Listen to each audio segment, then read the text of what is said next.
আসসালামু আলাইকুম রহমতুল্লাহ। আজকের এই সমাজ, এই যুগ নিয়ে কিছু কথা বলবো।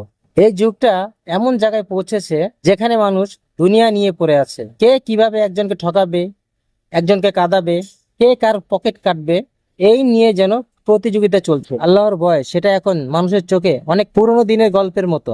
কেউ ভাবেই না যে একদিন মরতে হবে, কেউ বুঝতেই চায় না যে আমল নামা নিয়ে আল্লাহর কাছে দাঁড়াতে হবে। কেউ ব্যবসা করে লুটছে, কেউ বন্ধুত্বের নামে বিশ্বাস ভাঙছে, আবার কেউ প্রেমের নামে মানুষ খাচ্ছে। আর মনে হচ্ছে কেউ বোঝেই না কবর আর মৃত্যু আমাদের একদম কাছে। আমরা যেন এমন একটা জেনারেশনে বাস করছি যাদের মনে হয় তারা কখনোই মরবে না। কিন্তু ভাই দেখেন, কবর তো কাউকে ছাড়বে না, যেই আসবে সেই যাবে।